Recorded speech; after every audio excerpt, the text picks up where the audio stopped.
बंधुगण आजिकल काश भली समस्या एक साधारण समस्या अटे। छोट मोट थंडा है आपन को काश होता है और कफ जमी जाए। यही समस्या हेले आपण तुरंत डाक्तर पाखु जाइथांती किंबा कोनोसी मेडिसिन सेवन करिथांती। किंतु जदि आपण को 3 सप्ताह रु 8 सप्ताह धरी काश लागि रहिछि एवं आपण को काशरु रक्त पडुछि तेबे तुरंत आपण कोनोसी डाक्तर सह परामर्श करंतु। किंतु किछि आयुर्वेद उपचार द्वारा आपण काश भली समस्या को दूर करि परिबे एवं कष्टरु आराम पाई परिबे। आज मु आपण को एमिति एक घरोई उपचार बनै देखेबी जहार सेवन द्वारा आपण को काशरु आपण को संगे संगे आराम मिलिबो। आपण को अनुरोध ए वीडियो को शेष पर्यंत निहाती देखंतु। किंतु ता पूर्व मु आपण माने कहि रखबी जदि आपण माने ए जे हम चैनल को सब्सक्राइब करनांती तबे तळे थिबा सब्सक्राइब बटन ऊपर क्लिक करि हम चैनल को सब्सक्राइब करि नियंतु एवं पाखो थिबा नोटिफिकेशन बेल ऊपर निहाती क्लिक करंतु। एहा द्वारा हम जो नूतन वीडियो अपलोड करबी ता नोटिफिकेशन आपण माने प्रथम पाई परिबे एवं हम चैनल माध्यम रे बहु किछि शिखने जिंस आपण माने सिखिबा को पाइबे। बंधुगण एही उपचार को बन्या पई प्रथमे आपण एक ग्लास पानी नै एक पात्र रे फुटिबा को छाडी दियंतु। बंधुगण एही उपचार को बन्या पई आपण को प्रथम सामग्री आवश्यक अदा। एमिति खंडिया छोट अदार आपण व्यवहार करंतु। बंधुगण अदा आपणकर एही काशजनित समस्या को दूर करिया पई केते लाभदायक एहा बोध हुए आपण समस्त जानिथिबे। अदारे एमिति अनेक पोषक तत्व मिलता है जहाँ काश छिंक एवं कफ भली समस्या को सबुदिन दूर करिथाय। एहा मध्ये आपणकर इम्यूनिटी पावर बा रोग प्रतिरोधक शक्ति को बढ़ाया पई बहुत अधिक सहायता करिथाय। अदार प्रयोग एही काढ़ा को बनाया पई निहाती करंतु। प्रथमे आपण एमिति गोटे छोट खंड अदा को छेची नियंतु। देखंतु एही परि भाबे आपण को एहा को दर छेचा करिबा को हेबो। एबे आपण एही छेचा को एही पानी रे मिसांतु।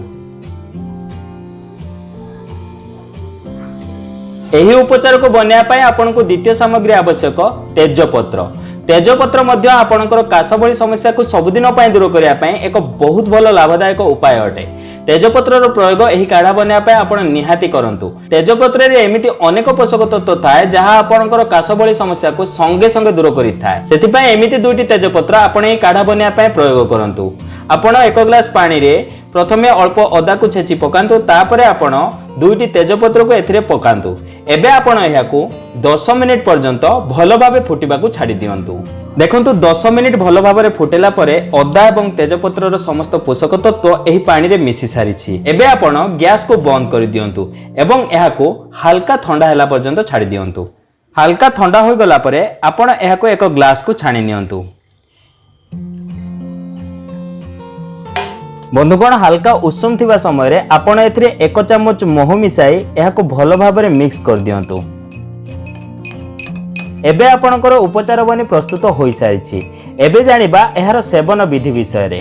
बंधुगण सकाळु खाइबार आधा घंटा परे आपण एहार सेवन करंतु। संध्या समय रे मध्ये आपण एहार सेवन करि परिबे।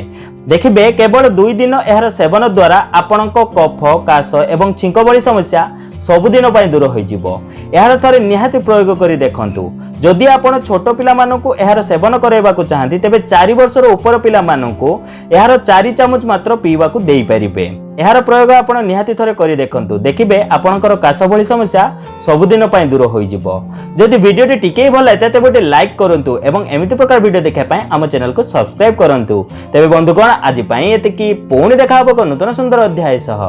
धन्यवाद।